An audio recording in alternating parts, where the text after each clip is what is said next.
Hello friends, welcome to my YouTube channel. आज की इस वीडियो में अपन लोग बात करेंगे कि ये जो कमर्शियल व्हीकल्स होते हैं 12D मतलब कि 13 सीटर व्हीकल्स, जो लोग इसको एज अ बिजनेस लेकर चलते हैं, जो लोग बुकिंग पर इन व्हीकल्स को लगाते हैं, ये वीडियो उन्हीं के बारे में होने वाली है। और जो इन द फ्यूचर प्लान कर रहे हैं कि हाँ हमें आगे जाकर गाड़ियों का या बुकिंग पर लगाऊंगा या टूर एंड ट्रेवल्स का बिजनेस करूंगा, तो उन सब लोगों के ये बिजनेस करने से पहले ये व्हीकल्स का ये ख्याल आता है मन में कि यार जब अपन कहीं व्हीकल्स को लेकर जाते हैं, खासकर कमर्शियल व्हीकल्स को लेकर, तो इसमें क्या हमें परमिट लेना ज़रूरी है? क्या परमिट लेना पड़ेगा हमें? और इसका इंश्योरेंस पर ईयर का कितना आता होगा? और अभी मार्केट में क्या क्या विकल्प उपलब्ध हैं जो अपन ले सकते हैं, जिसको कंपनीज ने BS6 के अंदर अपडेट किए हैं, और इसके अलावा वो ये भी सोचते हैं कि यार ये जो कमर्शियल व्हीकल्स होते हैं, इनकी येलो नंबर प्लेट होती हैं, तो इनका तो यार रोड टैक्स बहुत लगता होगा। तो इन सारी बातों को जानने के लिए, इन सारे सवालों के कोई आंसर को जानने के लिए अंत तक बन रही मेरे साथ। मेरा नाम है आयान शाह, आप सब लोग देख रहे हैं लिमिटलेस ऑटो ऑब्जर्वर। चलिए शुरू करते हैं। तो सबसे पहले अपन लोग बात करेंगे कि मार्केट में कौन कौन से ऐसे व्हीकल्स हैं जो 13 सीटर की कैटेगरी में आते हैं, मतलब कि ऐसे व्हीकल जिसमें अपन 13 जनों को बैठा सकें ऑन पेपर, जो लीगली।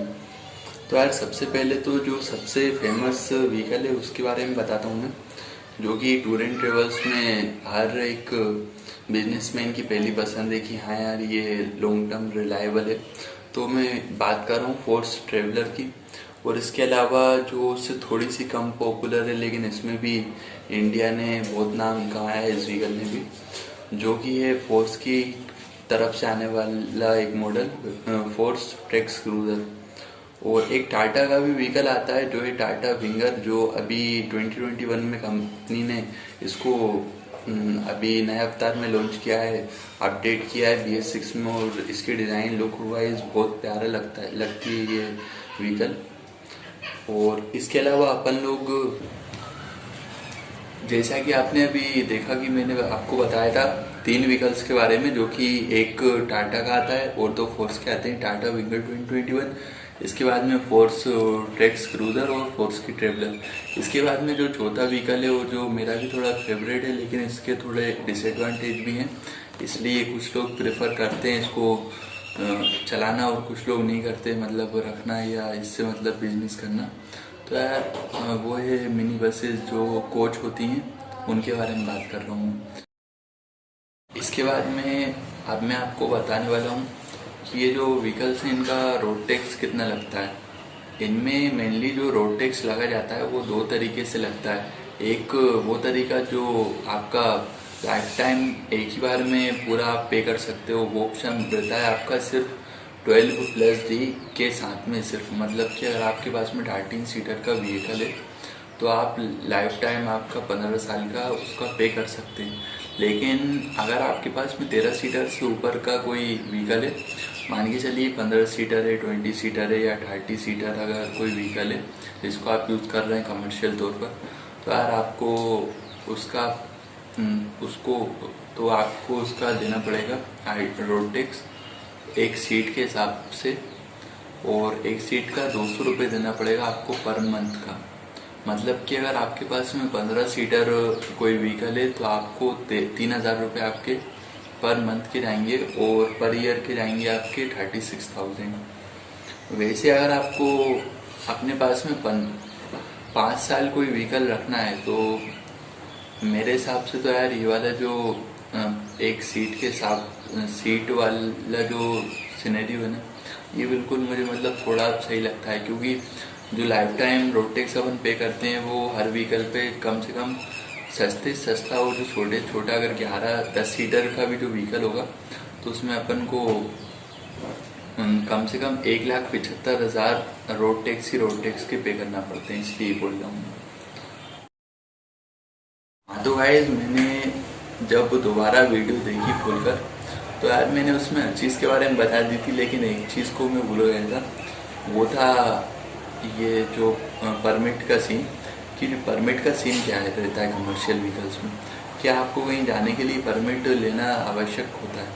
तो यार परमिट का ऐसा है, अगर आपकी कोई भी कमर्शियल में 5 सीटर 6 सीटर 8 सीटर 10 सीटर भी अगर आपकी कोई व्हीकल है, मान के चलिए इनोवा फॉर्चूनर, अगर आप टैक्सी में इसको चलाते हैं या आर्टिगा का या इनोवा को चलाते हैं, तो आपको कहीं ना कहीं कोई चिंता की ज़रूरत नहीं है। और यहाँ तक कि अगर आप Tata Winger, Force Trax Cruiser, और अगर आप फोर्स की ट्रेवलर को अपने टूर एंड ट्रेवल्स में चलाते हैं, तो आपको परमिट लेने की ज़रूरत नहीं है। लेकिन परमिट लिया जाता है, ये जो मिनी बसेस होती हैं उनके अंदर आपको परमिट लेने की ज़रूरत पड़ती है और लेना ही पड़ता है परमिट। तो ये मुझे मिनी बस का एक छोटा सा ड्रॉबैक लगा। एक तो मुझे माइलेज का ड्रॉबैक लगा मिनी बस के साथ में। इसके बाद में बस का एक और जो ड्रॉबैक लगा वो ये कि लगा कि इसमें परमिट लेना पड़ता है, और एक इंश्योरेंस का ड्रॉबैक लगा। मुझे ये 3 ड्रॉबैक लगे मिनी बसेस में। बाकी सारी चीज़ें तो यार मिनी बस में बहुत सही हैं। अब मैं आपको बताने जा रहा हूँ कि ये जो व्हीकल्स हैं अपने सारे के सारे, इनका इंश्योरेंस पर ईयर का कितना होता है। तो यार अगर अपन बात करें टाटा विंगर की, तो ये इसका जो 9+D है 10 सीटर, ये इसका इंश्योरेंस होगा 38,000 पर ईयर का। और जो ट्रेक्स क्रूज़र है 12 सीटर में, 12D मतलब कि 13 सीटर टोटल, और जो ट्रेक्स क्रूज़र है आपकी 13 सीटर, ये अपन को इसका इंश्योरेंस पड़ेगा अपन को पर ईयर का 38,000 के करीब। और वहीं जो ट्रेवलर है फोर्स ट्रेवलर, इसका अपन को इंश्योरेंस पड़ेगा 13 सीटर का 44,000 पर ईयर का। और जो मिनी बसेस हैं इनका आपको थोड़ा लगेगा ज़्यादा कि यार ये इतना ज़्यादा क्यों बता रहा है। तो यार ज़्यादा मैं इसलिए बता रहा हूँ क्योंकि जो बस है ना, जो 30 सीटर के लिए जो बस यूज़ होती है वही बस आपकी 13 सीटर के लिए यूज़ होती है। क्योंकि यार बस सीटिंग का डिफरेंस है, इंजन वगैरह तो सेम है, इसीलिए आपको इसका इंश्योरेंस भी 55,000 पड़ेगा। और जो 30 सीटर बस होती हैं, 30 सीटर या 28 सीटर, उसका भी अपन को इतना ही इंश्योरेंस पड़ता है। अब मैं आपको बताता हूँ ये जो व्हीकल्स हैं इनका माइलेज वगैरह क्या मिल जाएगा आपको। तो यार जो आपकी फोर्स की ट्रेक्स क्रूज़र है, ये अपन को हाईवे पर 11-12 की इजीली दे देगी। और कंपनी क्लेम भी 13 करती है कंपनी क्लेम, तो वैसे 12-13 करती है कंपनी क्लेम इसका माइलेज हाईवे पर। लेकिन अपन को इजीली यार 11-12 इसको पकड़ के चलो कि हाँ 11-12 दे देगी। इसके बाद में अगर अपन बात करें फोर्स की ट्रेवलर की, तो इसका कंपनी क्लेम करती है 10 माइलेज, और अपन को भी 10 मिल जाएगा इजीली। क्योंकि यार जब वो सेम इंजन है उसमें ट्रेक्स क्रूज़र में 2.6 CR का, तो वो अगर अपन को 11-12 की या 12-13 तक की दे सकता है, तो यार अपन को ट्रेवलर 10 की तो यार इजीली देना चाहिए। इसके बाद में तीसरा जो व्हीकल है वो है आपका टाटा विंगर 2021। तो यार इसका माइलेज अपन को 10-11 तक में देखने को मिलेगा। और अगर आपने बहुत अच्छे से गाड़ी को चलाया तो हो सकता है ये आपको हाईवे पे 12 की माइलेज भी दे दे। और इसके अलावा एक और व्हीकल अपना बच जाता है जिसकी मैंने अभी तक आपको माइलेज नहीं बताई, तो वो है mini bus luxury coach. Luxury coach इसलिए क्योंकि यार जब बॉडी बिल्ट होती है ऐसी स्टेजेस पर तो बहुत प्यारी लगती है और फुल लग्जरी लुक आता है उसको। और जो मिनी बसेस का माइलेज है ये आपको देखने को मिलेगा 8 kmpl का। 8 kmpl का आपको सुनने में तो बहुत कम लग रहा होगा, और ये बहुत कम इसलिए है क्योंकि ये जो 30 सीटर बसेस होती हैं और उनके जो इंजन होते हैं, यही इंजन आपको इस मिनी बस में यूज़ होता है। इसलिए यार आपको कम माइलेज देखने को मिलेगा। अब मैं आपको बताने वाला हूँ कि ये जो सारे व्हीकल्स हैं, मैंने आपको इन सारे व्हीकल्स का रोड टैक्स भी बता दिया, इंश्योरेंस भी बता दिया, और आप इनका माइलेज भी बता दिया, और कौन कौन से व्हीकल्स अवेलेबल हैं BS6 में अपडेट हुए ये भी बता दिया। लेकिन प्राइसिंग नहीं बताई। अब मैं आपको प्राइस बता देता हूँ।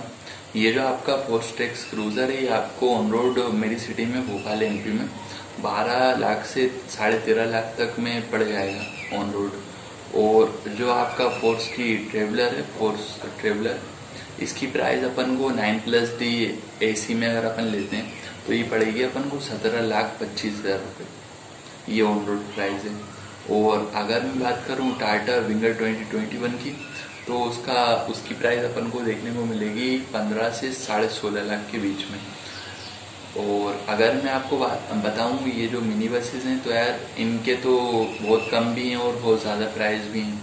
इस पूरी वीडियो की सबसे सस्ते व्हीकल भी हो सकती है एक मिनी बस, और सबसे महंगी भी हो सकती है, क्योंकि यार कुछ कुछ ब्रांड्स ऐसे हैं जो मैन्युफैक्चरर देते हैं एक चेचिस 13 लाख का, और कुछ कुछ देते हैं 17-18 लाख का एक चेचिस। चेचिस की इतनी प्राइस है, इसके बाद में आप जब बॉडी बिल्ड करोगे तो उसके लिए 3 से 5 लाख रुपए मान के चलो कि हाँ वो भी अपना लग जाएंगे, ऐड होंगे। इसके बाद में अपन को ऑन रोड प्राइस निकल कर आएगी। हाँ तो गाइस अब वक्त हो चला है अपने इस वीडियो के अंतिम निर्णय का, क्या मैं सोचता हूँ इन व्हीकल्स के बारे में। तो यार जो आपकी सबसे मतलब जो मेरी फेवरेट व्हीकल, मुझे 2 व्हीकल लगे, जो कि है फोर्स की ट्रेवलर इसलिए मेरी मतलब फेवरेट लगती है मुझे, क्योंकि यार वो बहुत रिलायबल है और कई हज़ारों किलोमीटर तक भी उसका कुछ नहीं बिगड़ता। वहीं ये जो विंगर है ये अभी न्यू वैसे तो ये विंगर न्यू नहीं है, ये भी पुराना है, लेकिन ये उतना सेल नहीं हुआ जितना ये फोर्स ट्रेवलर सेल हुई है। तो कहीं ना कहीं आपको रीसेल में फोर्स ट्रेवलर देखने को मिलेगी अच्छी परफॉर्म करते हुए। और अगर आपको एक सस्ता सुंदर टिकाऊ एक व्हीकल चाहिए, लेकिन इस कंफर्ट नहीं मिलेगा आपको, कंफर्ट से समझौता करना पड़ेगा आपको कहीं ना कहीं, तो यार उसका नाम है फोर्स की ट्रेक्स क्रूजर। और अगर आपको कस्टमाइजेशन का शौक है, आपने कई सारे व्हीकल्स ओन करें, मतलब कि गाड़ियों के शौकीन है अगर आप, तो आपको तो बिल्कुल मैं आपको रिकमेंड नहीं करूँगा कि आप फोर्स ट्रेवलर लो या ट्रेक्स क्रूजर लो, या आप बाय करो टाटा विंगर। आपको बिल्कुल लेना चाहिए एक मिनी बस का चेचिस। अगर आपको मतलब जिस ब्रांड पर, जिस मैन्युफैक्चरर पर ट्रस्ट है कि यार हाँ जिस इंजन का मतलब बुढ़ापा भी अच्छा हो, उसकी जवानी भी अच्छी हो जिस इंजन की, तो आपको उसका चेचिस ले लेना चाहिए। इसके बाद में अपनी मर्जी अनुसार अपन को उसका बॉडी बिल्डर से आप उसकी बॉडी बनवा लीजिए। आपको जैसी भी बॉडी चाहिए, जो जो आपको लग्जरी फीचर चाहिए, वो सारे के सारे आपको कम बजट में उसमें बस में अवेलेबल हो जाएंगे।